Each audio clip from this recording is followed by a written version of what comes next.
Fertility treatment? That's a waste of money. If we can't have kids, it's your fault. My husband hurled insults at me and dropped a giant bomb in the end. I'll divorce my barren wife and marry your sister, haha. That's right. My husband chose my sister over me. My name is Lily. I live with my husband, Tom. I had a happy life with my beloved husband since we got married. I was happy enough. However, we were not blessed with a child. It was about 2 years into our marriage when we started talking about fertility treatments. Hey Tom, I've been thinking about having a baby soon. But My husband replied with a lack of enthusiasm. fertility treatments come with all kinds of burdens, right?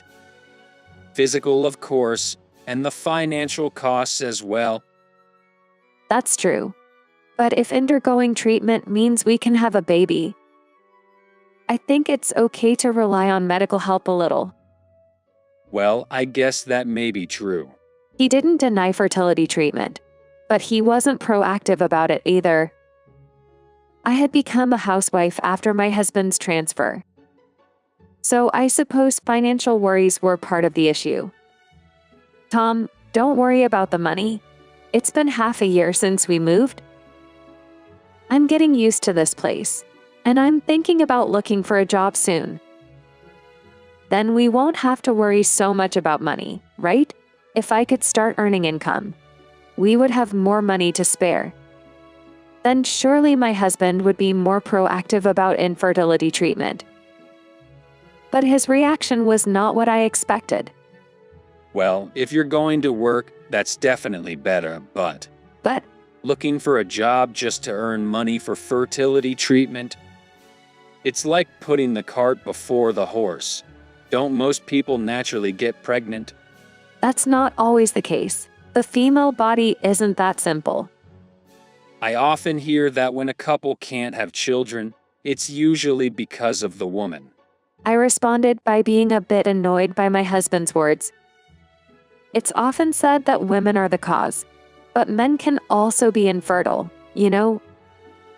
Alcohol can be a cause, or obesity. There are cases where illnesses from childhood lead to male infertility as well. My response seemed to annoy my husband. That may be so, but normally speaking, the chances are higher for women, right? I've never had a serious illness, and I don't drink often. Anyway, I don't think I'm the problem. So what you're saying is, you think I'm the problem? I'm not saying that specifically, am I? I'm talking in general terms. The problem lies with me, the woman. Although he doesn't say it directly, it's clear that's what my husband thinks. That said, it's not zero chance that I'm the one with the problem. So, I decided to undergo infertility testing at the hospital. Unfortunately, my mother-in-law was waiting for me when I got home. Where have you been, Lily? You can't be leaving house all day as a housewife. Hurry up and get inside. It's too hot to stand around. My mother-in-law always drops by without contacting me beforehand. Even if I keep up with the housework, she keeps picking out small mistakes, claiming this is dirty or that is not done well enough. I let her in reluctantly, and the first thing she said was, So you're going for fertility treatment? "Wait, how did you?" I heard it from Tom, of course. I see. It was unexpected that my husband had already told her about the fertility treatment, as we were planning to wait and see for a while. After all, the reason we allowed you to marry was for you to bear an heir, right? But after 2 years of marriage, you still haven't given us a child. There's no meaning to let our son marry you if you can't give us children. I'm sorry for not being able to give you a grandchild. But Tom and I are planning to work together to conceive. At my harmless words, my mother-in-law let out a heavy sigh. Listen here, Lily, if you could get pregnant just by trying, nobody would have any trouble, would they? Anyway, it's clear that the cause of infertility is you. So maybe you should consider divorce or something. Well, what? Divorce? That's Why not? There's no way Tom could be infertile. like mother, like son. Not only my husband, but also my mother-in-law firmly believes that I am the cause of our infertility. After getting satisfied giving me many complaints, she has finally left. When my husband returned from work and I reported what his mother had told me, Look, even Mom says there's nothing wrong with me, right? I guess you must be the cause of fertility, Lily. while nodding in agreement, he looked triumphant. It seemed pointless to argue with my husband now. He would not even consider the possibility that he might be at fault, not even for a second. I decided to just wait for the results of the infertility tests. Several days later, I made my way to the hospital again. That's when the doctor told me something unexpected. So, there's absolutely nothing wrong with you, Lily. Is that so? But then why?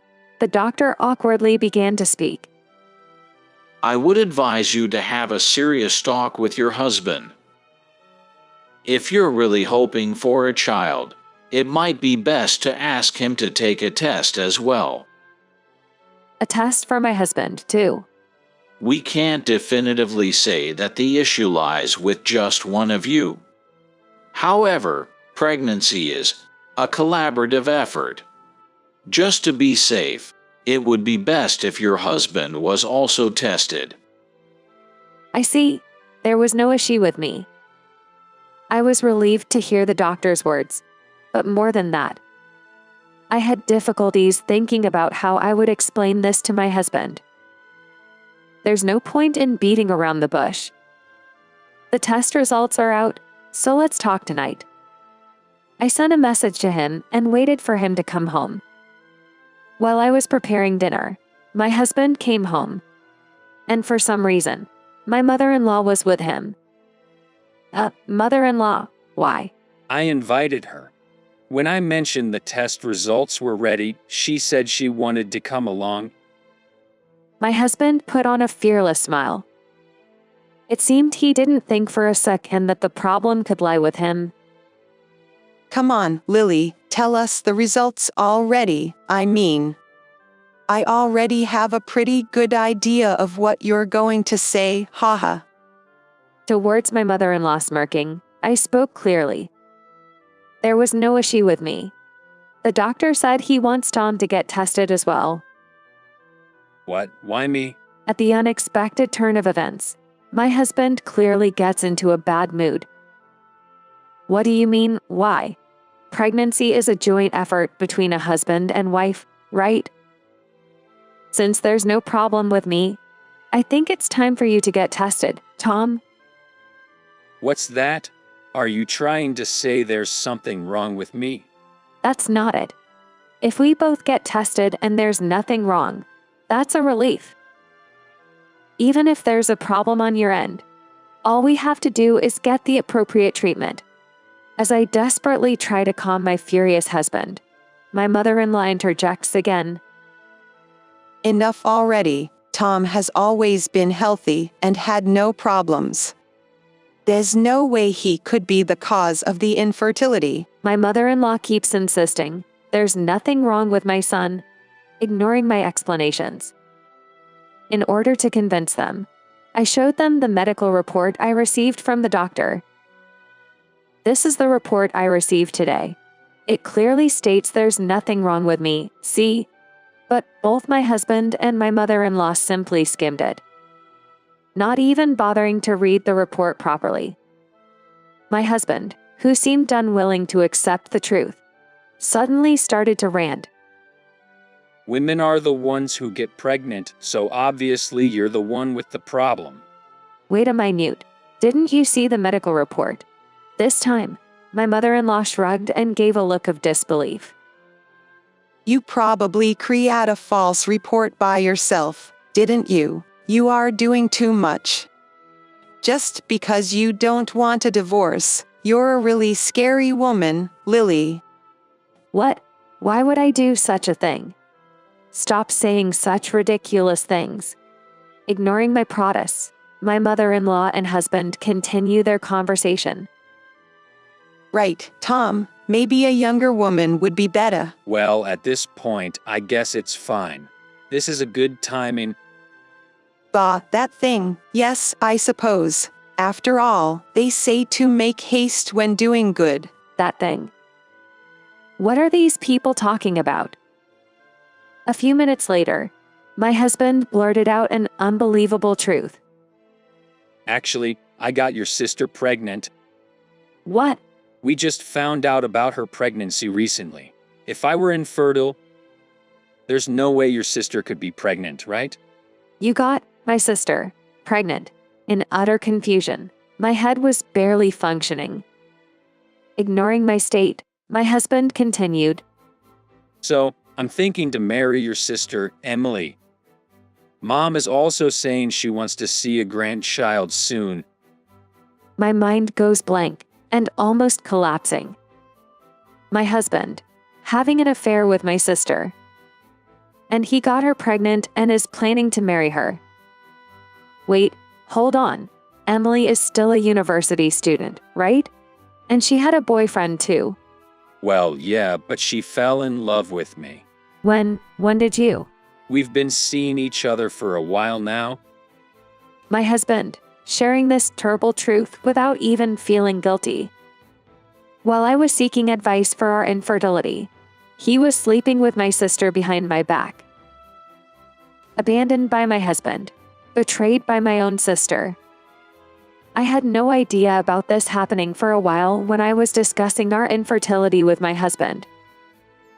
Speechless, I'm hit with a further attack from my mother-in-law. See, my son is perfectly capable of getting a woman pregnant. So, you're the one with the problem. We don't need a barren daughter-in-law. Yeah, you're right. My husband agrees with my mother-in-law. Well then, Lily, let's get divorced. I've got the papers here, so sign them quickly. Saying this, my husband excitedly thrusts the divorce papers at me. Are they out of their minds? He got my sister pregnant, and now he wants to remarry. This is not normal. That's when it happened. I felt an indescribable surge of anger. Fine, let's divorce. But in return, I'll make sure you pay property division amount and damages. Once we agreed, my husband immediately kicked me out of the house. Goodbye, infertile woman. I'm going to be happy with your cute little sister. Later, I returned to my parents' home and explained everything to them. My parents were furious. However, they had cut ties with my sister a long time ago. So, the only one who still had contact with my sister was me. Because of her free-spirited nature, my younger sister has always been a bother to our parents. Primarily in terms of money and relationships. After she entered college, she was disowned by them. Even so, she is my only and precious little sister. So I used to invite her to our house regularly, and we had meals together with my husband. Who would have imagined that she would end up in a relationship with him? Our parents told me they would scold my sister and husband directly. But all I said was, don't do anything.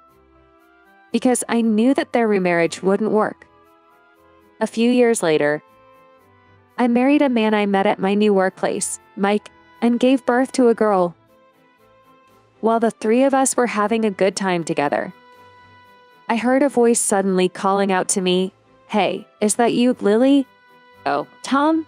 Long time no see, Lily. The person calling out was my ex-husband. He glanced at my daughter and current husband, then gave a resentful look. Well, you've remarried. Good for you. Someone actually took you in. None of your business. How do you feel about remarrying my sister? Upon hearing this, my ex-husband's face turned bitter. Just as I expected. Pretending to know nothing, I asked him, "What's with that face? You impregnated my sister. Aren't you supposed to be happy?" About that? My ex-husband replied with a pale face. Emily, she has a promiscuous personality. Even after she gave birth, she spent all my money on her affairs. That's why we divorced. And despite making me buy all kinds of baby goods, she even took our child with her. Oh, what a tragedy for you. Although I said that, I knew it all along. About my sister's promiscuous lifestyle, how she's always causing trouble. And every time, begging our parents for money. Making sure that my daughter and current husband were not around. My ex-husband suddenly turned to me.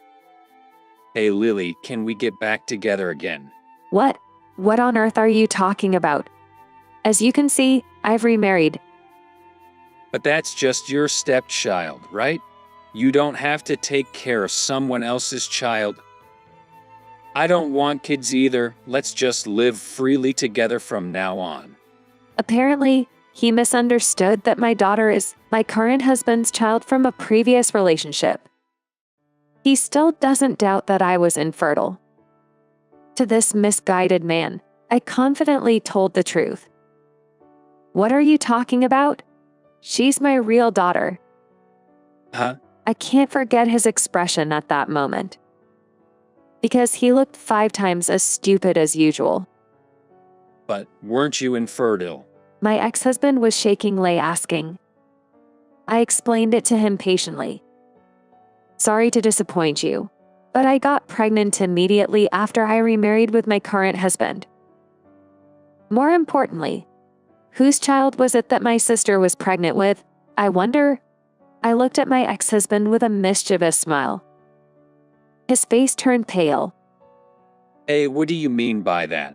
Nothing special. I was just curious. I've known for a long time that my sister likes to play around with men. And also that the cause of infertility could be you. In other words, you were used by my sister. Used? Yes. Any man who would marry her and raise a child would do, right? You just fell into my sister's trap and got remarried without realizing it. Unknowingly raising another man's child. So, I was used as a mere sperm donor. My ex-husband fell to the ground and clung to me, crying. Please, Lily. I have no one else but you. Emily ran away and so did my child. Even my mom disowned me. I'll be all alone. Not my problem. These are the results of your actions, right? It's disgusting for a grown man to act like this. I looked down at him and left him there. My ex-husband dropped his shoulders and seemed very dispirited. After that, he kept sending me desperate messages. I was wrong. I want to start over. You're the only one for me. Please come back. I won't cheat anymore, but I blocked all of them without replying. Some days later, my ex-husband apparently requested a DNA test for the child from my sister. As expected, it turned out that the child was not his. Now, it seems he's stopped going to work and is shut in. The fact that he was abandoned by his mother, his only ally, feels like a well-deserved outcome. Of course, I haven't met with my ex-husband since then. Now, I have a precious family. I don't care what happens to a man like that anymore. From now on, I want to spend each day considering my husband who chose me and our daughter who came into our lives as my first priority. Mother-in-law, I bought a luxurious cake. Would you like to eat with us? The daughter-in-law shows me a box of cake in her right hand with an unusually lively expression. Despite having ignored me for the past month, she suddenly wants to celebrate. It's perplexing. Isn't it your birthday today, Mom? We thought we'd like to celebrate with you. My son, who smiles and speaks these words, seems alien to me. There was a reason why I couldn't accept their words of wanting to celebrate with sincerity. I know both my son and his wife think of me as a nuisance. It's too good to be true, even if it's my birthday. I should have declined clearly, saying sorry, I'm not up for it today. But I got swept up in their enthusiasm and ended up saying thank you. Oh, I'm falling right into their trap. I must avoid this situation at all costs. I will punish them, who think I'm a fool. I discreetly pulled out my phone from my pocket so they wouldn't notice. My name is Susan. I am a 72-year-old housewife. My husband passed away 5 years ago. Luckily, he was the founder of a major restaurant chain and left me a considerable amount of inheritance, which is now supporting my life.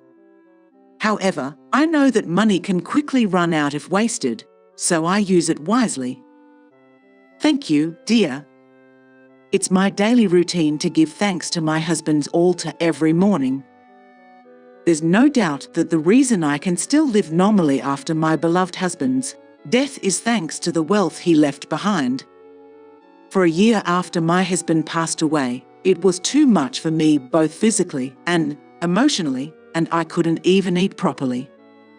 Even in front of my favorite cake, I couldn't muster the desire to eat. It was my son, John, who supported me through that time. I have a son and a daughter, Mayo, but my daughter hasn't been home since she had a big fight with me the year my husband passed away. She just had a baby and was desperate, and I had no capacity to spare, so we couldn't be considerate of each other. As a result, she went back to her husband and children's home and hasn't shown her face since then. I suppose my grandchild is now 5 years old, but I don't even know what she looks like now. On the other hand, my son and his wife, Mary, took care of me. I know it's tough for you, Mom, so leave things around you to us. Susan, please let me know if there's anything I can do for you. They both lived in a condominium in the next town, but after my husband died, they suggested we want to live together. However, no matter how lonely I am after losing my husband, I can't interfere with their private life. And moving costs are not a small matter. The last thing I wanted was to burden my children. No, it's fine. You guys have helped me enough, so please continue living in your condominium. Even though I emphasized this, they forcibly moved into my house. I felt very sorry, but I was also so grateful to them. Thanks to their willingness to take on the housework, I managed to regain my spirits and recover my usual rhythm. Looking back now, my fate may have been off course from this point on. It's too late to regret now, though. 5 years have passed since John and Mary started living with me. I had heard that Mary was a lady from a wealthy family, but she was a bit absent-minded and spacey. She would spill the dishes she had set, or run the washing machine twice in a row. These are small things, but there were many times when I thought, is she okay? Each time, she would joke and apologize, saying, I did it again, sorry. Since she was usually kind to me, I didn't have any particular complaints. So I had been living amicably with John and Mary, but I started feeling uncomfortable since about a month ago. The first time I thought something's off was when the dinner I had prepared for the 3 of us during the day was completely gone by the time I got home. Normally, my son and his wife both work full-time. I'm over 70, but I find it easier on my mind to go out and work than to stay cooped up at home all the time, so I've been working part-time for a few hours each day. Since John and Mary don't have time in the morning as they leave for work, it's become a daily routine for me to prepare dinner at noon. That day, my job ran late, and when I came home, there was no food left in the fridge. When I asked John and Mary, they replied, we don't know. We only ate our portion. Susan, could it be that you're starting to become senile? We only had 2 servings today, so we thought you'd be eating out. She feigned innocence. No, no matter how old I am, I would never forget about the meal I made. I thought it might be some sort of prank and waited for the punchline, but neither John nor Mary mentioned anything of the sort. Instead, this incident was the beginning of subtle harassment from John and Mary. Speaking of which, Mom, this house was bought 30 years ago, wasn't it? There's no mortgage anymore, right? I would love to live in such a wonderful house. They began to show their intentions to take over the house with their actions, sometimes changing the furniture, arrangement and taste without regard to my opinion. I was saddened to see my ideal home, which my husband and I had built together, gradually changing to their liking. Even when I told them that shelf was Father's favourite, Mary brushed it off with, but let's replace this old shelf with a new fashionable one. It will match better." Originally, Mary came from a wealthy family, and she must have lived in a much more wonderful house than this ordinary one. I began to suspect that they were really short of money, despite their seeming lack of desire for this house. Even though they were both working, they seemed to have no money. What on earth were they using it for? I found their behaviour suspicious and attempted to observe them. But a month passed without me being able to figure out exactly what they were spending their money on. I was still being ignored by the two of them, and my opinions were no longer even reflected in the decisions about the house. Even so, I still felt grateful to John and Mary, who had taken care of me since my husband passed away. Especially Mary, who had been living with her mother-in-law. Something she must have hated, had willingly lived with me. I couldn't do anything to harm that kindness now. So, at that point, I thought I mustn't do anything to upset them, no matter what they did to me. But an event occurred that shook my determination. One night, I was thirsty in the middle of the night, so I left my room to get a drink of water in the living room. The kitchen is in the back of the living room, but when I opened the door, I saw John and Mary sitting on the sofa and stopped my hand that was opening the door. Susan is quite thick-skinned.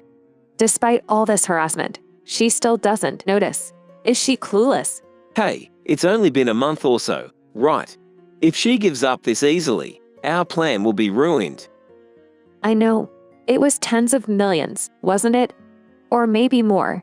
We can get that much money. That's right. If you can just endure it, Father's inheritance will be ours. We won't have to struggle anymore. And I want to end this cohabitation as soon as possible. Initially, I felt sorry for Susan, so I agreed to live together. But living with a mother-in-law is mentally exhausting. I felt a dull impact in my head. Mary sighed deeply, crossing her legs. John gave a disgusting chuckle. Realizing that John and Mary were plotting something outrageous, I was frozen on the spot. They had been kind to me so far just to steal my husband's inheritance. I couldn't believe that there was such a plot behind their kind words of, "It must be tough." The feeling of betrayal was all the stronger because they had been kind to me. I didn't force them to live together. In fact, I initially refused because I didn't want to cause any trouble. It was them who insisted on living together, and I didn't think I was at fault. Was this their whole purpose? Remembering what they had done for me so far made my head feel like it was going crazy. If I continue to live in ignorance, not only will I be evicted from this house, but my husband's precious inheritance will also be taken away. I absolutely don't want that. I'm not going to let them have their way. Knowing that John and Mary were now my enemies, I decided to ask my friends and neighbours to monitor their activities. Then, I uncovered their secrets that I could not have discovered on my own.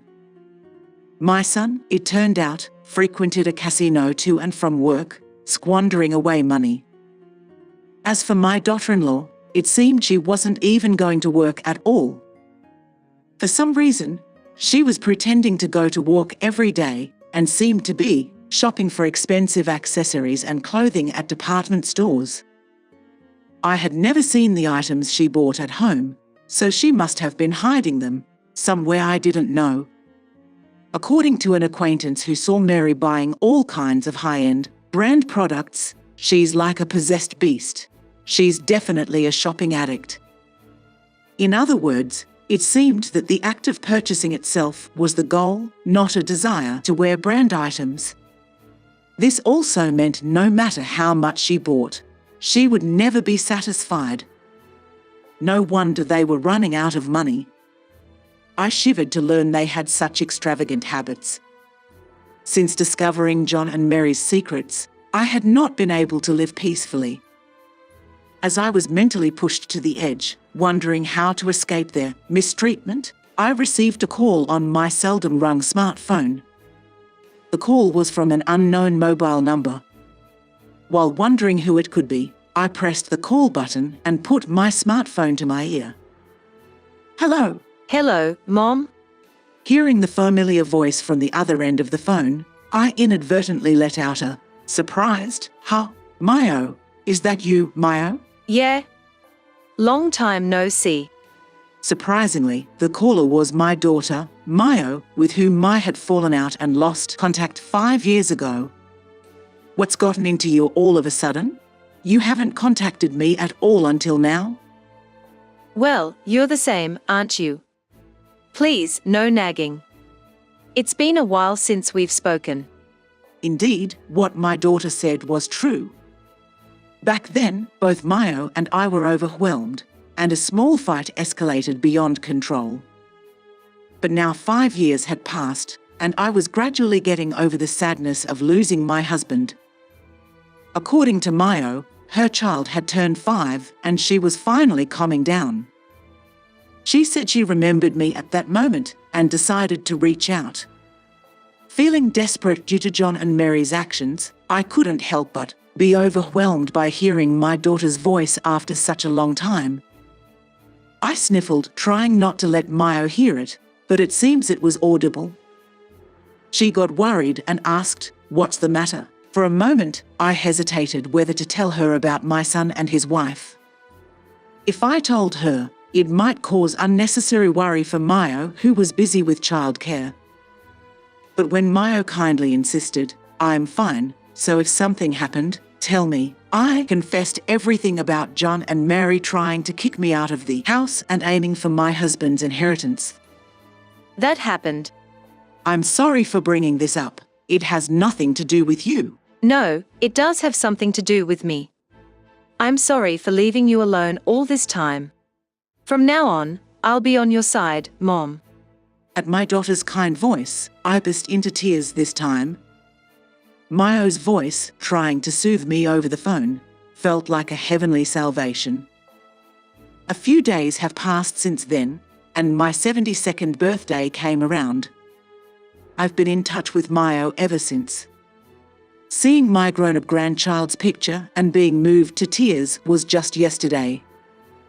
Today also, I received a message from Mayo saying happy birthday. Just as I was about to reply with a thank you message, I heard the sound of the front door opening. John and Mary had come home.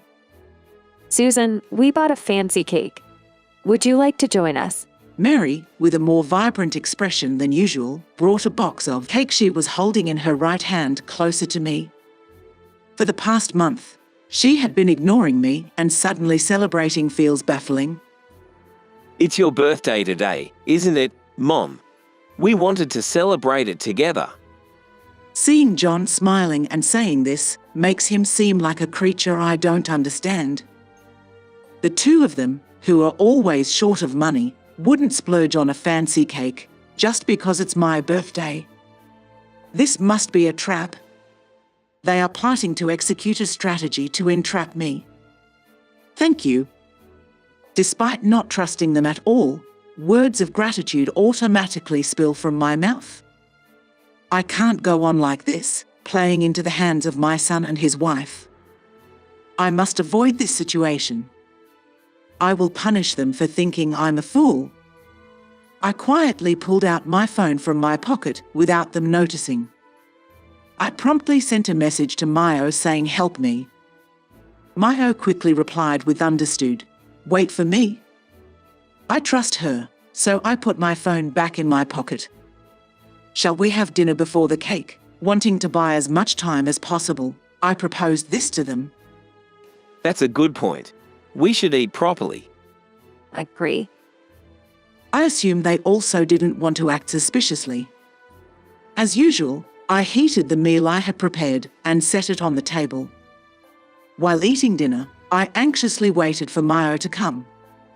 Mayo should be living in the next county, but would she really come so soon?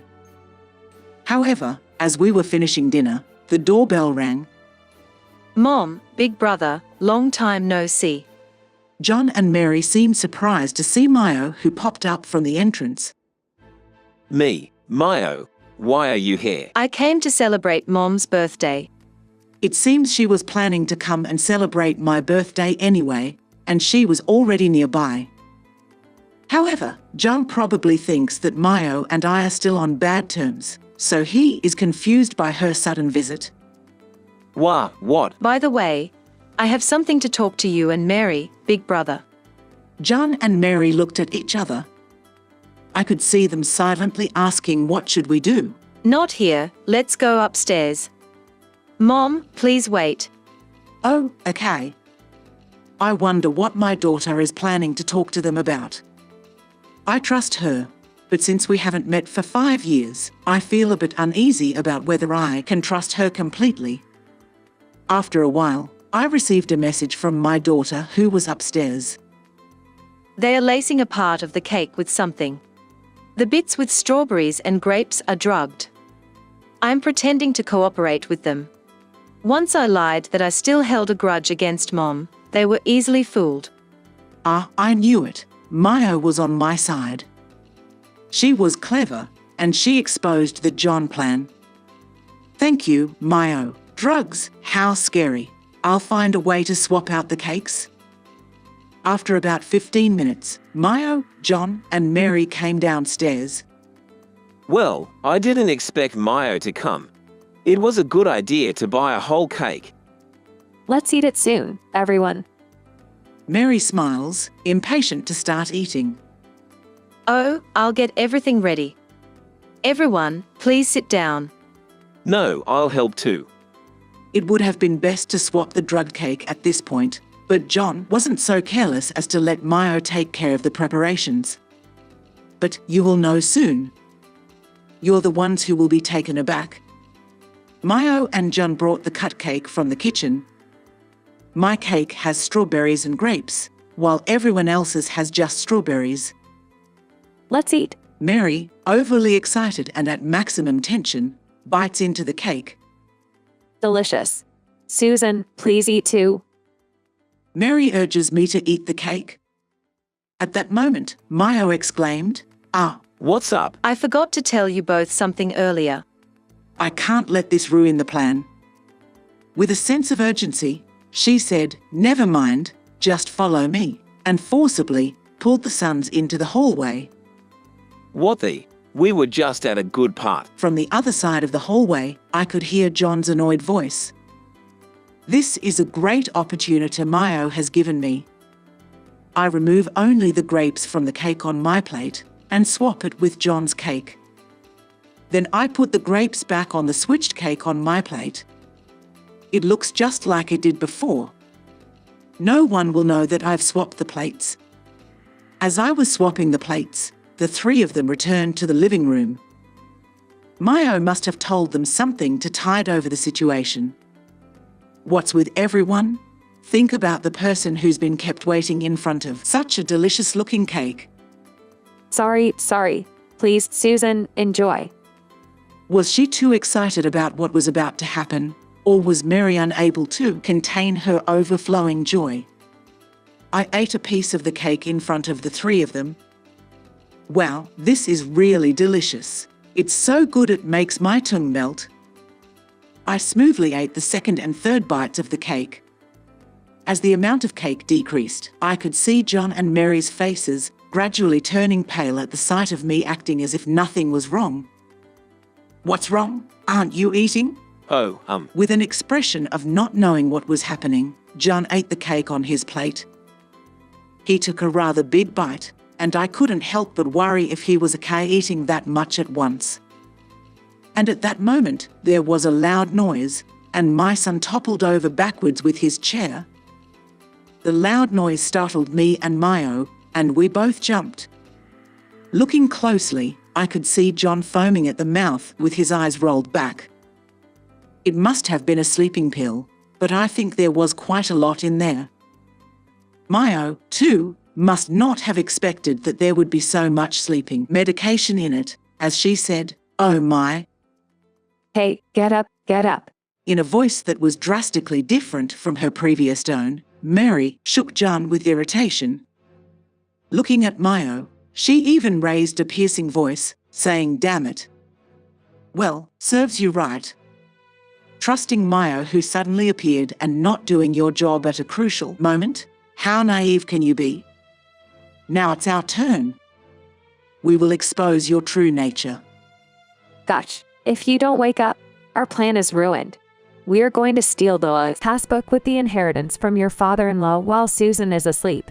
Even in this situation, Mary let out a natural remark and exposed the plan herself. "Oh no, but it's too late now." Both Mayo and I were taken aback as we learned their scheme. Indeed. What are you going to do now? I thought if I buttered up to Susan, I would inherit some wealth and our debts would be cleared. A frustrated Mary scratching her head in irritation. Mayo is utterly shocked by her drastic change. I wonder if they really thought I wouldn't find out. It's impossible not to question the situation when one moment she's being nice and then suddenly she starts giving me a hard time. Enough already. Our plans don't matter anyway. Please give me your husband's inheritance. Unexpectedly, Mary bows her head obediently. Perhaps this is a strategy of direct negotiation. However, it's useless to pretend to be modest at this point. She has to fully accept the punishment for having belittled me so far. You know, do you really think I would seriously listen to such a request? But I have been helping you out all this time. I never really wanted to live together. I put up with it because John told me we could get the inheritance. I see. So, they have been squandering their money on gambling for a long time. I am at a loss for words. What I've realized is there's no reason for me to feel indebted to them at all. When did I ask you to live with me? You were the ones who bodged in. At the sound of my stern voice, Mary lets out a small shriek. Moreover, I know what you guys have been up to. John is addicted to gambling and deep in debt. You've been fired from your company, haven't you? Well, why would you know that? She probably didn't think I knew all that. Mary started trembling. I asked someone I know to look into it, and just so happens, her daughter works in the same company as you and told me everything. You stole money from the company and got caught. That's what happens when you do stupid things. Indeed, Mary was in charge of accounting and had been stealing a little money from the company every month to buy luxury goods. To the shopping addicted her, even stealing company money seemed justified. I heard your parents found out and disowned you. So, you can't rely on your supposedly wealthy family anymore. That. I was surprised. I had no idea you were doing such horrible things. And you want me to give my husband's inheritance to such a person? Say that again. This time, I'll let you taste the same medicine. No, please, I'm sorry. Mary ran out of the room clutching her head. I heard the front door open, and I knew she had left the house. Mayo next to me sighs in relief. Mom, I can't believe you've been living with someone like that.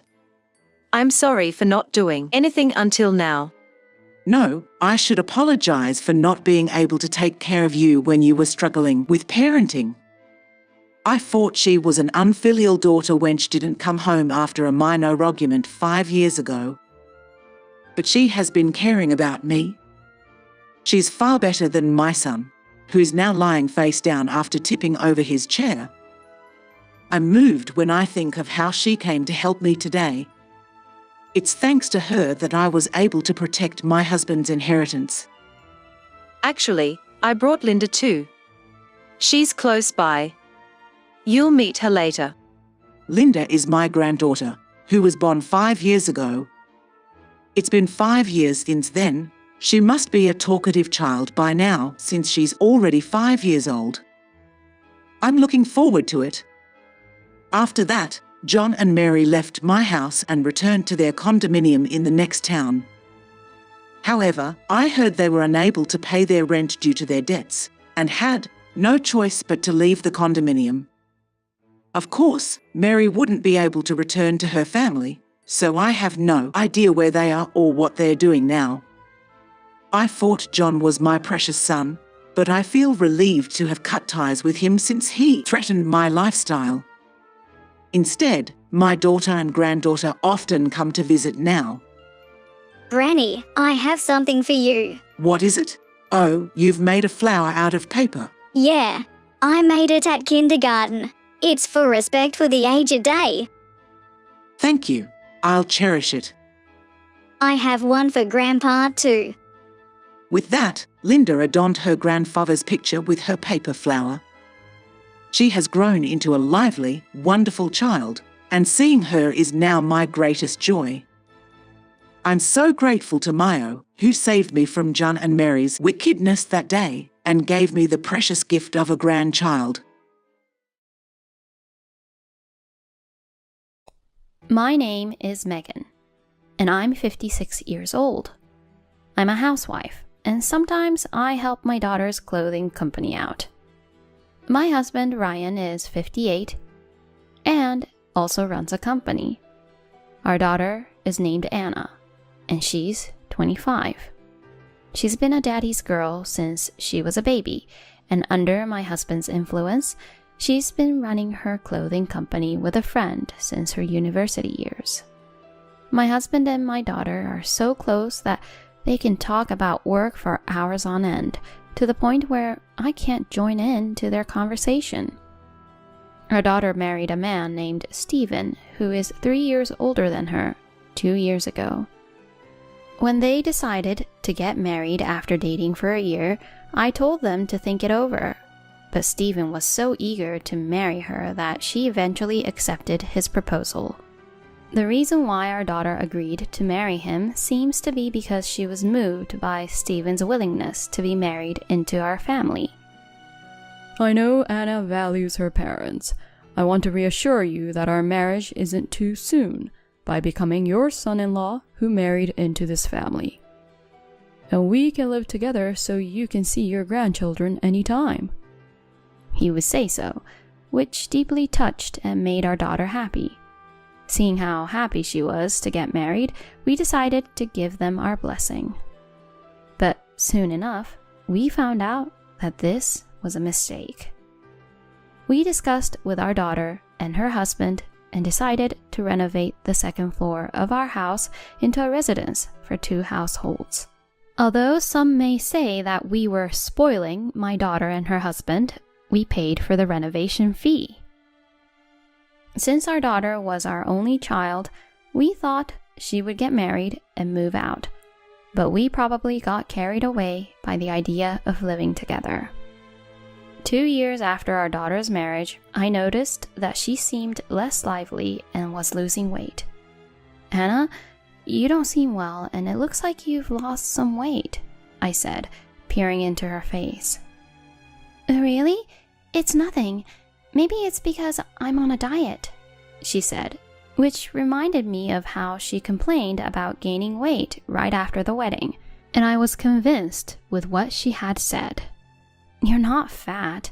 Eat well and cheer up," I told her. "Thank you. I'm sorry for worrying you," she said with her usual smile.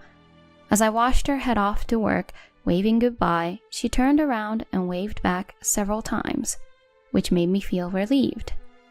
But an hour later, I received a call from the hospital that Anna had been injured and was brought into the hospital.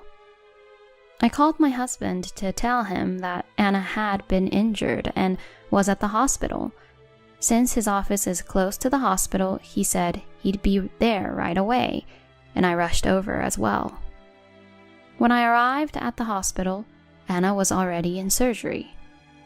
When I asked my husband what happened to her, he said, Apparently, she fell from the top of the stairs at the station. The diagnosis is that she has a compression fracture of the lumbar vertebrae and a spinal cord injury. She might end up bedridden. And broke down in tears. I also cried as I regretted sending her off to work this morning. This morning, Anna looked thin and seemed to lack energy. Maybe she was really struggling. If I had stopped her from going to work, this wouldn't have happened, I said. There's no point in regretting now. Let's pray that the surgery goes well, he replied. Okay, I said, and began praying.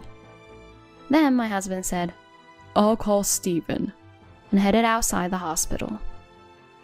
After he finished the call and came back, he looked furious. What's wrong? I asked. Apparently, Stephen said in a happy tone, Oh, really? Well, I'm going on a vacation abroad then. Take care.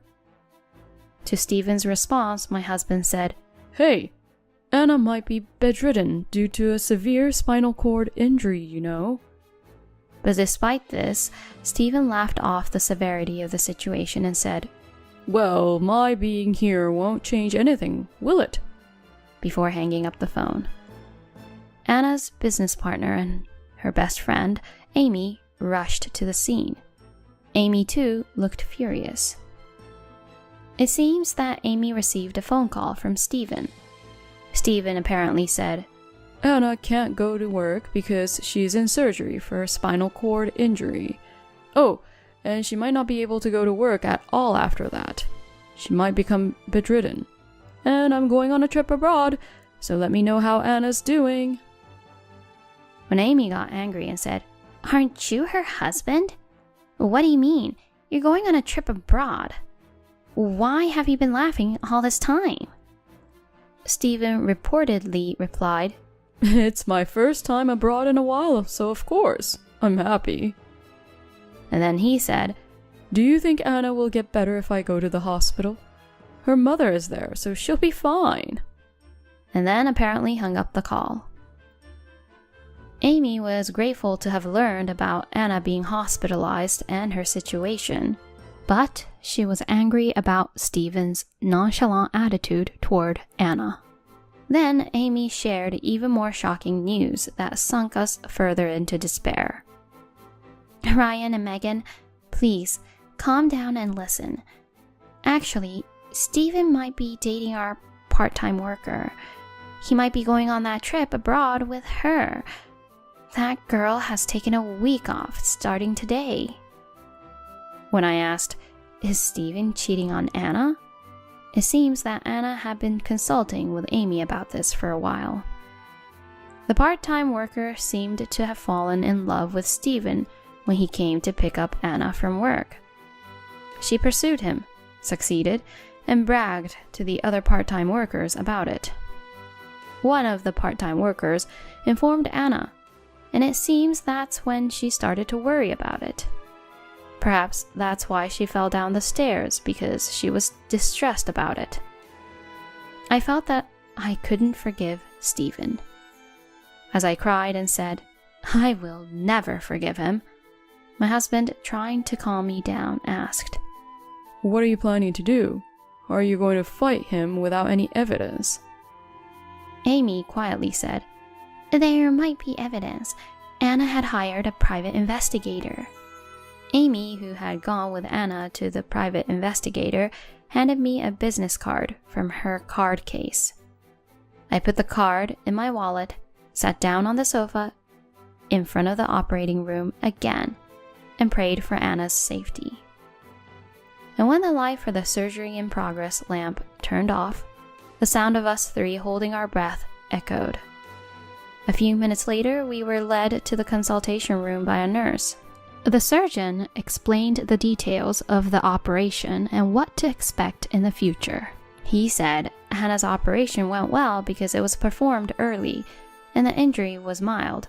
So if she works hard at rehab, there's a high possibility she could return to her normal life.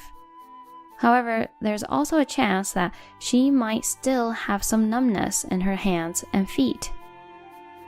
However, the surgery was successful, so we thanked the surgeon and the nurses, took a look at Anna in the ICU, and decided to go home for the time being. Amy decided not to answer the phone when Stephen, who would probably call to check on Anna's situation, called.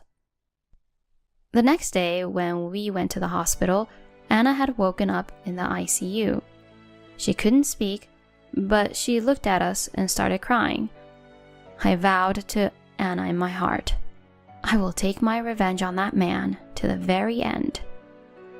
Upon hearing the doctor's words that she would be allowed into the hospital room the next day, my husband said, I'd like her to stay in a private room, please. I wouldn't mind if it's expensive.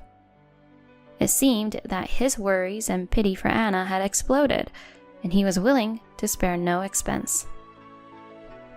With that, we mouthed, "See you tomorrow" to Anna and headed to the investigating agency. Amy was already there at the investigating agency. Apparently, she had just gotten the results and was about to contact Anna. The result was that Stephen's guilty. Rather than guilty is absolutely guilty, and there's something even more shocking, the investigator says, pulling out some documents to explain. The woman Stephen was seeing was a woman named Amelia. There were many pictures of Stephen and Amelia being together, arm in arm. There was also a photo of them entering a travel agency together. It seems that Amelia had told her co-worker at her part-time job that she was going on a trip abroad with Stephen. And her co-worker got suspicious about it, she said, showing us a picture on her phone. It seems she sent a photo of the flight tickets, she says, as she showed us a photo of the tickets with Stephen and Amelia's names on them. This could also be evidence, the investigator said, so we decided to keep it as evidence of Stephen's infidelity. The investigator referred us to a lawyer, and we decided to visit the lawyer for a consultation at a later date. On the way home, my husband seemed very angry, driving furiously to drop off Amy before heading back. Once he got home, he quickly grabbed the contract of this house, saying, I don't need this house. I'll sell it. No, I'll demolish it. If this house didn't exist, I wouldn't have to live with that man. I don't need this house. He couldn't stay calm when it came to our daughter. However, I didn't want to live under the same roof with such a man either. Although it was a waste, I agreed with my husband. My husband immediately called the company that had done the renovation. I really like the house you worked so hard to build. He apologized while explaining why he was requesting to demolish it. I have a daughter too, so I understand. Don't worry about it. Let's just demolish it right away. When your son-in-law comes back and finds the house gone, he'll be in shock, the construction company suggested, so we promptly took action. My husband was so focused to get revenge that he didn't even go to his company. Instead, he prepared for the move, found a new place, visited the lawyer, went to the hospital, and was full of motivation. Thanks to the many people who helped my husband, the move and the house demolition were successfully completed. All of Stephen's belongings were taken by his parents. When we gave them his things, we told his parents about the evidence of Stephen's infidelity, how he had happily gone on a trip with his mistress even though our daughter was in the ICU, and that we couldn't live together anymore. We had not yet discussed divorce between Anna and Stephen because our daughter was still unstable.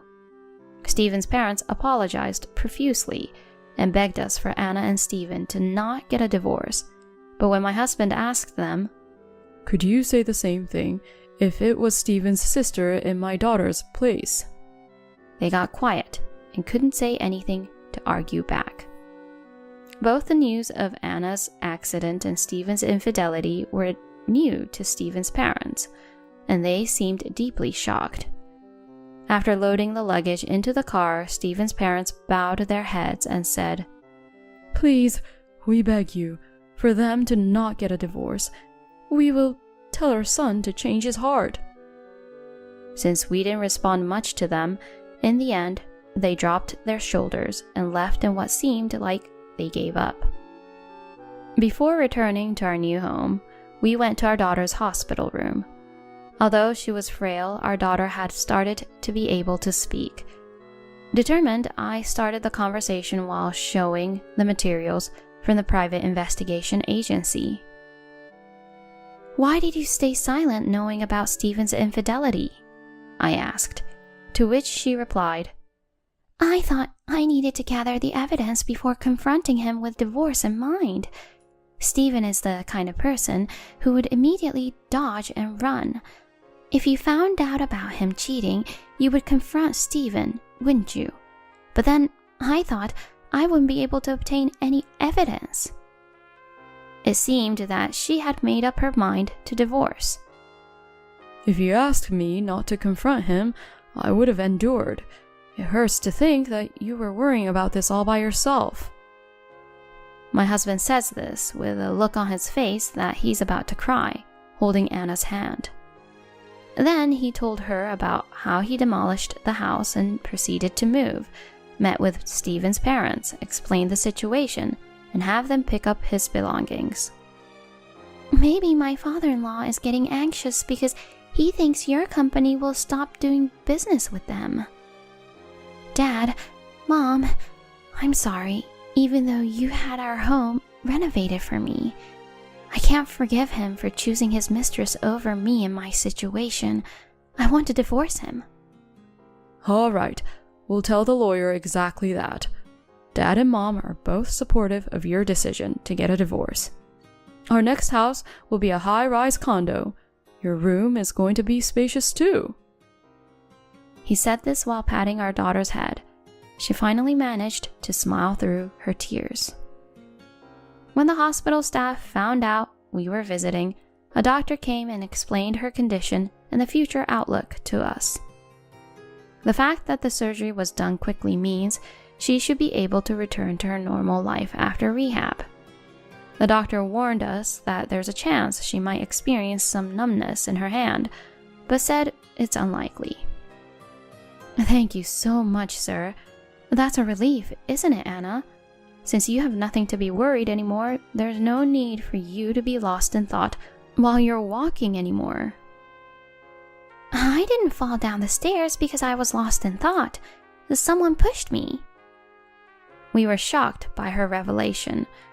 We asked her, "Are you sure?" many times, and each time she insisted she was telling the truth with a serious look in her eyes. She said that the culprit she saw for a moment was a woman with blonde hair, but she couldn't remember her face. However, she did remember being pushed with both hands. Upon hearing that, the doctor said, "Since it's my obligation, I'll report this to the police and ask them to investigate about it." So we decided to let him handle it. Anna seemed tired from all the talking, so we shared what we had just found out with a lawyer. As soon as we finished the call with a lawyer, we received a call from Stephen. "I heard from my father. I'm rushing home now. It seems there's been some misunderstanding, so I'd like to discuss it. If we can clear up the misunderstanding, Anna and I won't need a divorce, right?" He was laughing as he talked. "It's a good thing I answered the phone." I said this as I hung up the phone. Later in the evening, Stephen called again. This time, Ryan was the one who answered the phone. "The house is gone. What about my belongings? To go this far over a misunderstanding is just too much, and that's just stupid. Where should I go? Where are you living now?" "Haven't you heard from your parents? They took your belongings home. What's this misunderstanding? We even have evidence from the investigation agency, you know." he retorted, as if he looked like he was mocking Stephen. Upon hearing the word evidence, Stephen became frantic. We're just friends. There's no romantic relationship. If the misunderstanding is resolved, tell me where you live. My father told me not to come back until the misunderstanding is cleared, and so that Anna and I can avoid getting a divorce. Stephen pleaded. Despite his pleas, Ryan's single word, impossible, made him start to lose his temper. Really, you broke into my house and removed my belongings, didn't you? I'll sue you for trespassing.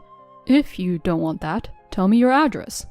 Are you ready to lose me, who was married into your family and your only current heir? Amidst Stephen's rant, a woman's voice could be heard from his phone. Enough already. Just break up. You couldn't even have a child with your wife. Hearing this, my husband rushed to ask, What? A child? But it seemed that the call was cut off. We tilted our heads in confusion as we hadn't heard from the doctor at the hospital that Anna was pregnant. Although we were concerned about that, we were more exasperated than angry to think Stephen was still with that woman. The next day, after visiting our daughter in the hospital, my husband went to work for the first time in a long time. Around noon, Amy, accompanied by a woman, came to our house. The woman who came with Amy was a part-timer hired around the same time as Amelia, Stephen's mistress, and her name was Emma. Emma seemed to be annoyed by being treated as a friend by Amelia. For example, when she went to buy lunch at a store, Amelia would follow Emma and put her items on the counter for Emma to pay. It was lunchtime, and the store was busy, so Emma couldn't refuse and ended up paying for her. When she complained, Amelia said, It's okay, we're friends after all. Even at work, Amelia was said to be slacking off most of the time during work. And she would go home on time even though there were some overtime to do. When Emma confronted her, Amelia responded with, We're friends, so you should support my love life. Causing trouble for Emma just because they were friends. At that point, Amy said, Emma came to consult me about this. I also heard some information that would be good to let you know. When Amy asked Emma to show us, she showed us messages on her smartphone. We were shocked by the content. The content included screenshots of conversations between Stephen and Amelia, photos of the two of them being flirty, and more. That wasn't all. There was a confession from Amelia that she had bumped Anna down the stairs. The reason why she did such a thing to Anna was also there. The reason was that Stephen had told Amelia that Anna's period was late, so Amelia thought Anna was pregnant. Amelia thinking that if Anna got pregnant, Stephen would go back to Anna, so Amelia carried out her plan and was happy that everything went as she expected and Anna was hospitalized and couldn't go on the trip. Emma said, I can't forgive her for trying to take away the CEO's husband and doing such a thing for her own convenience. It's terrifying, so I consulted with our vice CEO, Amy. We were surprised at Amelia's stupidity in sending evidence of the affair to Emma, but we were relieved to get her confession. And I posed a question. I haven't heard anything about Anna's miscarriage from the doctor. She's not pregnant. She said that she's just been worried about Stephen, causing her period to be irregular. Upon hearing this, we as a couple let out a sigh of relief. So she really wasn't pregnant after all. My husband decided to consult a lawyer armed with screenshots of the confession and pictures of Amelia and Stephen being affectionate. The lawyer advised him to file a report with the police, so the next day my husband and I submitted printed out screenshots as evidence. Even as we consulted with the lawyer, we were receiving calls from Stephen every day. Every time, he'd say things that sounded like threats, such as, I'll sue you for trespassing. And, you'd be in trouble if I don't become the heir, right? But neither my husband nor I said anything and just hung up the phone. Then finally, the day of the revenge arrived. As per our lawyer's instructions, we summoned Stephen and Amelia to a conference room at my husband's company. Come with your friend. We want to hear how we're misunderstanding things. Upon hearing this, Stephen said, Okay, but when you realize it's a misunderstanding, you have to apologize to me and my friend. Oh, and you'll be compensating my parents too. Looking at him, I regretted more and more for allowing my daughter to marry such a man like him. As we waited in the conference room with our lawyer, Stephen and Amelia arrived half an hour late. When they saw our lawyer, they were surprised and said with an awkward laugh, Why did you bring a lawyer here? Let's just talk as a family. On the lawyer's instruction to please sit down, Stephen and Amelia took their seats, looking agitated. First of all, Stephen's story hadn't changed at all. Amelia is just a friend. I have no romantic feelings for her. Amelia was nodding along on the side. Then our lawyer asked, So, Stephen, this Emily woman is your real girlfriend, right? And handed them a picture of Stephen with his arm around a woman named Emily. At that, Amelia's face changed and she became angry. Wait a minute. Are you saying that you have another woman?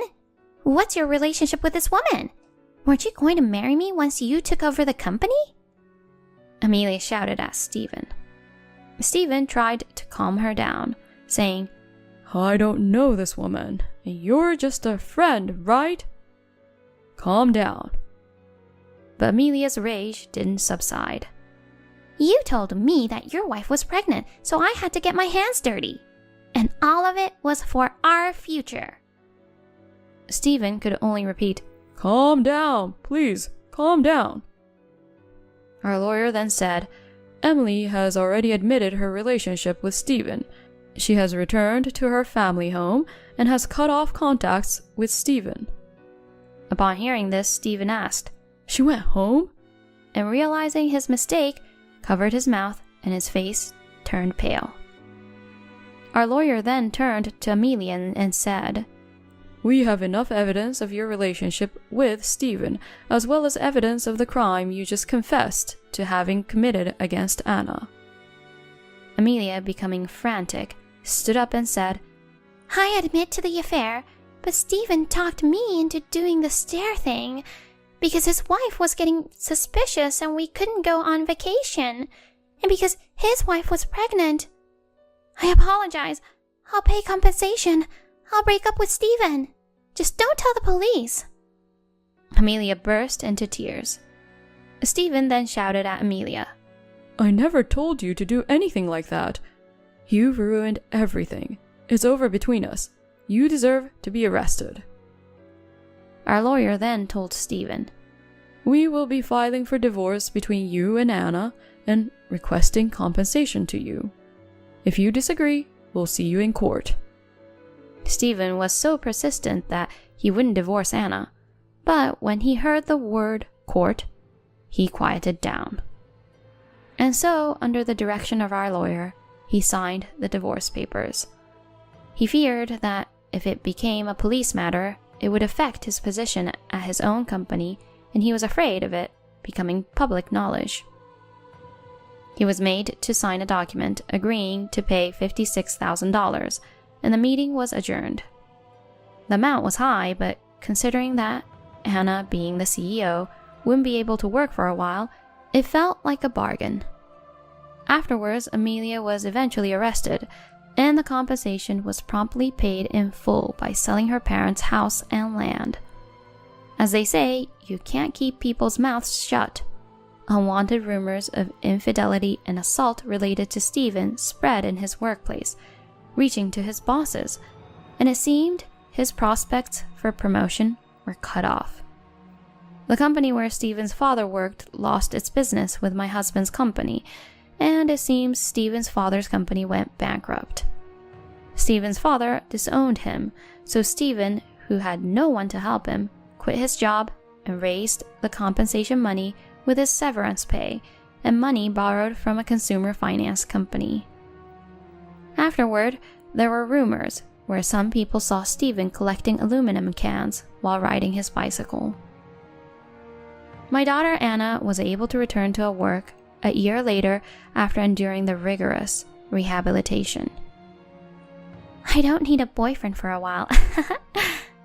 Anna, who said this, now values her body and works more than before.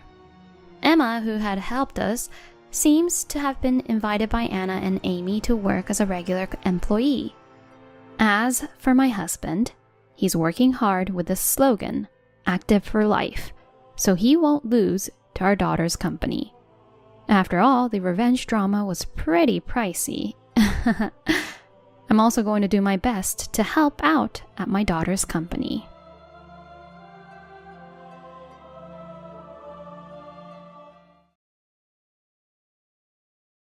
You are the one who will pay for the pain and suffer. Because you couldn't stay beautiful. Dad, what are you talking about? My name is Melissa. I am feeling a huge sense of accomplishment right now. That's because today, I have finally paid off my home loan. I took out the loan immediately after getting married to my husband, John. We split the 35-year home loan exactly in half. We were able to save a little money as we used the land my grandfather owned for the property. However, repaying the loan was still tough. Since my daughter, Emily, who is now a high school student, was born, I hardly had time to rest due to housework, raising a child, and work. John is not good at housework, so I did most of it. But I was able to do that because I work from home. Because I spend a lot of time at home, I managed to take care of the housework. I'm sorry for making you do most of the housework because you work from home. I'll contribute by paying more. Leave it to me. At first, John used to say things like that. But that only lasted a few years. About 3 years after we started repaying the loan and after Emily was born, his attitude changed. It must be easy for you to be at home all day.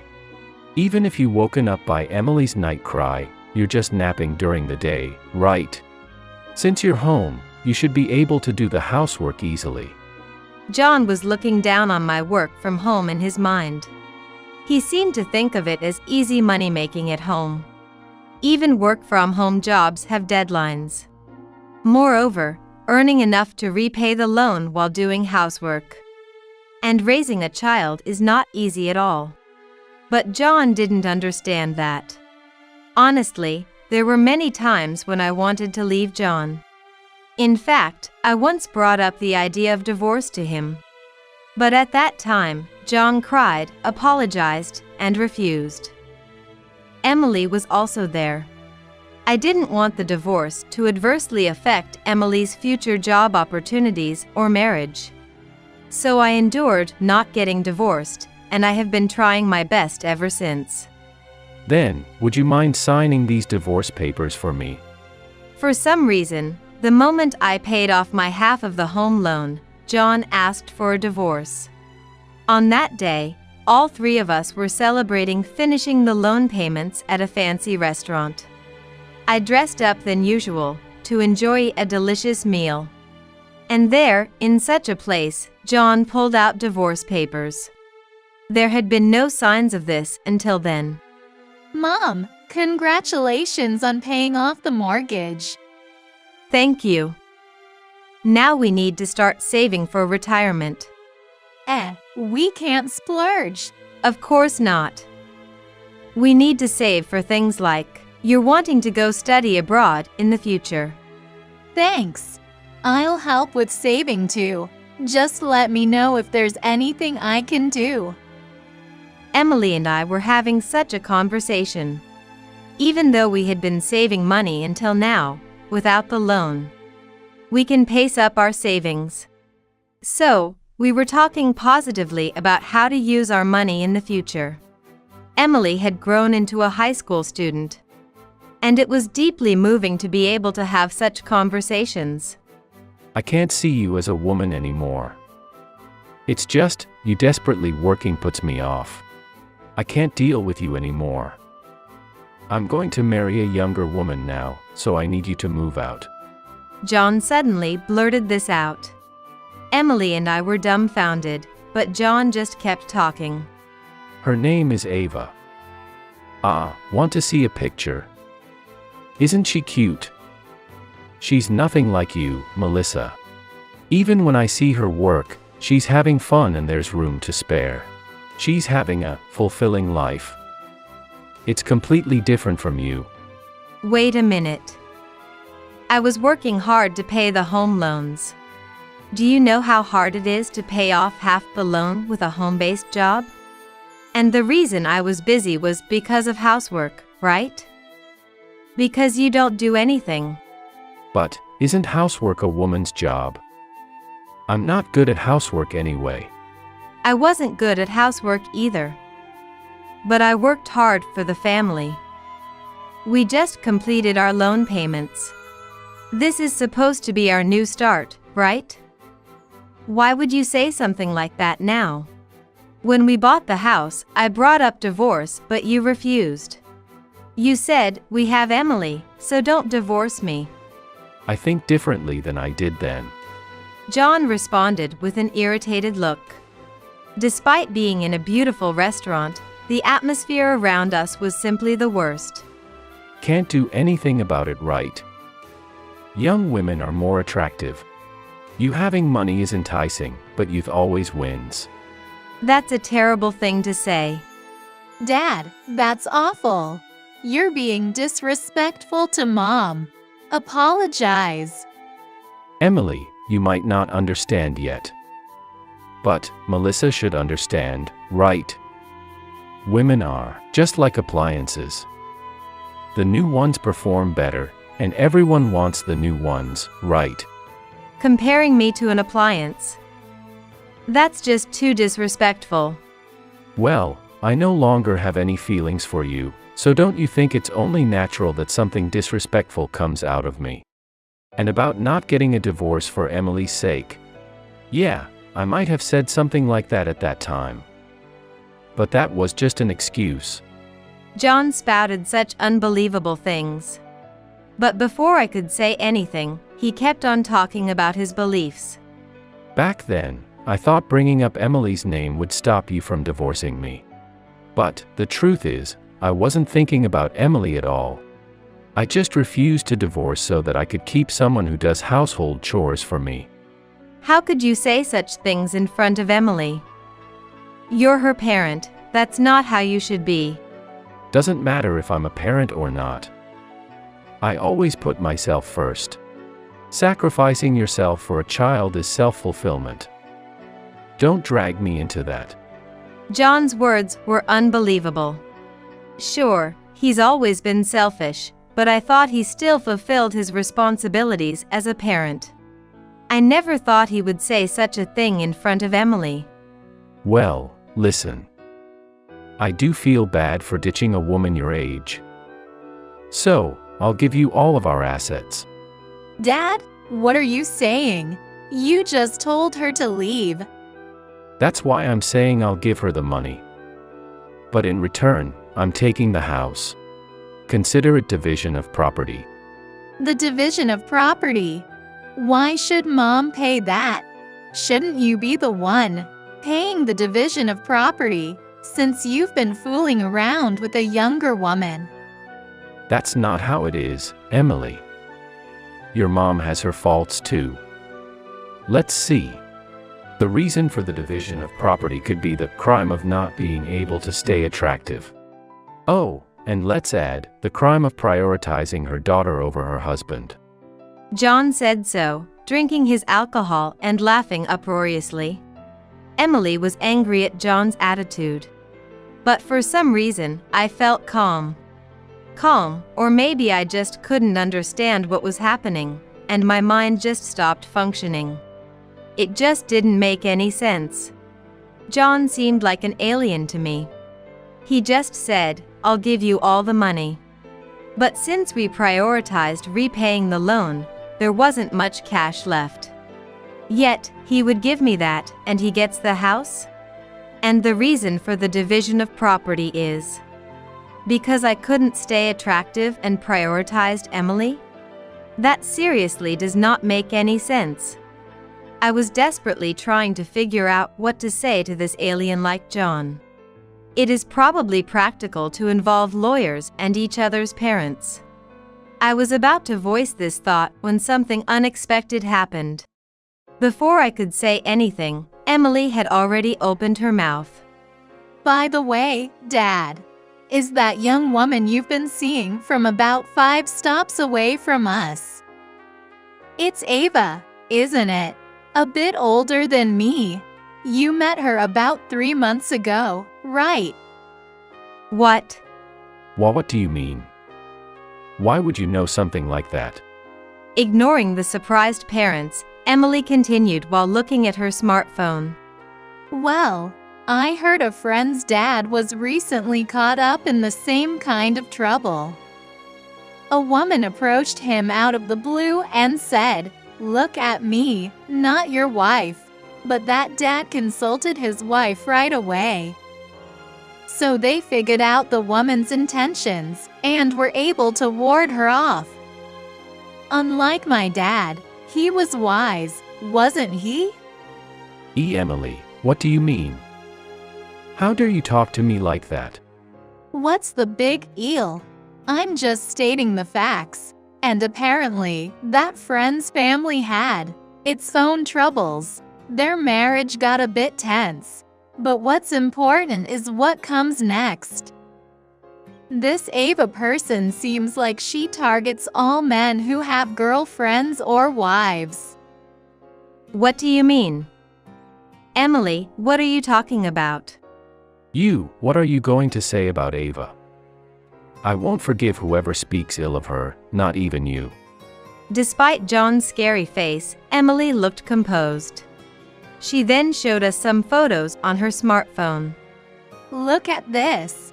The first one shows her approaching my senior from the club. The second one shows her approaching a male classmate of mine.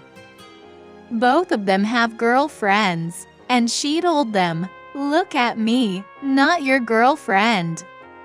What does that mean? That means she's a woman who likes to steal other people's men. She doesn't love you, Dad. She loves the thrill of stealing. At Emily's words, John seemed shocked. He stood there silently for about a minute. But gradually, he seemed to regain his senses. He argued back at Emily with a desperate look on his face. She is not like that. Don't spread such lies. I love her and Ava loves me too. You're still a high school student, what do you know? Even as a high school student, I know a few things. The one who doesn't know anything is you, Dad. Right. What was the reason for the division of property again?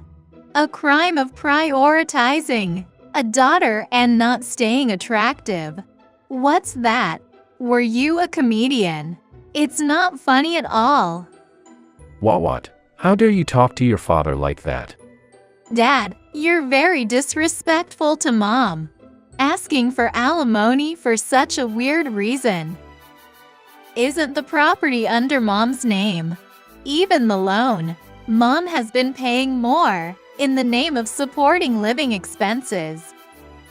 The contribution to housework is also incomparable. If you really want to get separated, you should pay Mom the same amount she paid, right? Of course, the full amount of land price too. And you are the one who should leave the house after paying the division of property, since you've been fooling around with this Ava, Dad. At Emily's words, John seemed at a loss for words.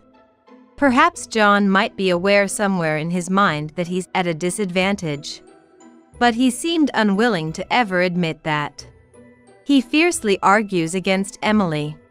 You're just saying whatever because you don't want your parents to get divorced. You're saying my beloved Ava is into stealing others' partners. That lie won't work on me. Ava has told me that I'm her destiny. Yeah, yay, whatever. Emily seems uninterested in John's rebuttal. She's looking at the menu excitedly, wondering what's coming next. On the other hand, John is furiously complaining to Emily, his face turning red. Ava and I are destined to be together, and you are the devils trying to break us up. I could make you pay for those damages too. Really? I didn't know that. Wow, you know so much because you're not a high school student, huh? Well, since you already know so much, why don't we get a lawyer involved? What? I mean, you believe you're right, don't you? But I don't think Mom could accept these kinds of claims, right? Well, yeah. I don't think anyone can win over such an absurd argument. Right.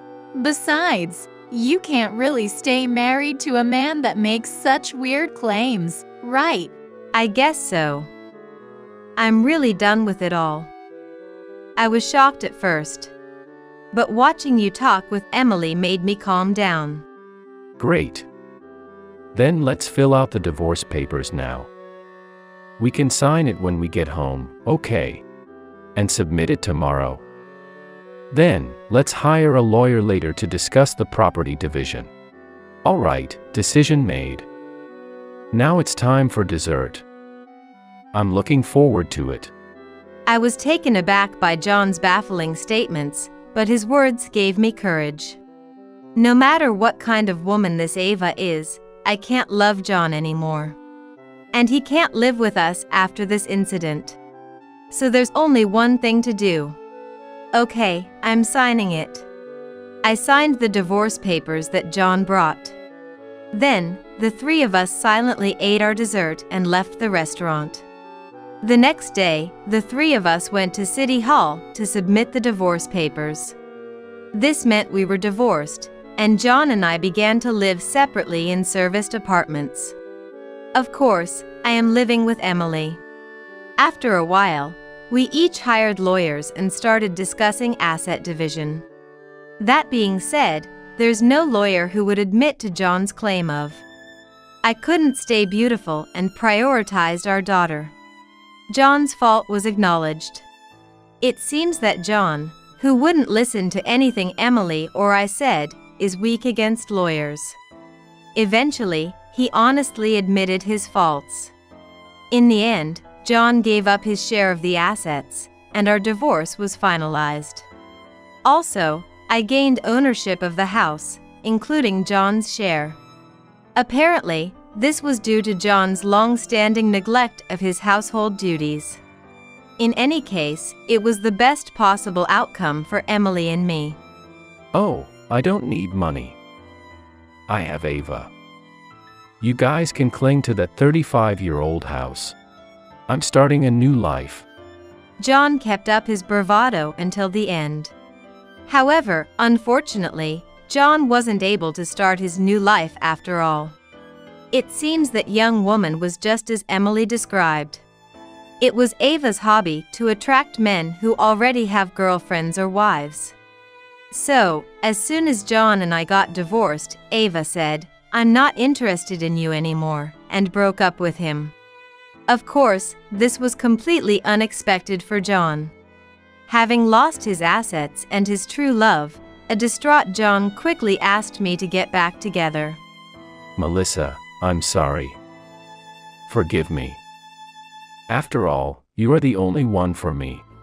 And I'm the only one for you too, right? What are you talking about? I'm fed up with doing housework for you. I don't even have the confidence to stay beautiful in the future. And of course, I plan to prioritize myself and Emily over you. So, there's no way I can reconcile with you and risk being demanded compensation again. Absolutely no way. Saying that, I hung up on him. Having been rejected so firmly, John must have been shocked. Since then, I haven't received any contact from him. Now, Emily and I have moved out of the serviced apartment and are happily living in our house, which is truly ours after finishing the mortgage. Emily will probably soon start focusing on entrance exams for universities. And of course, I plan to fully support her.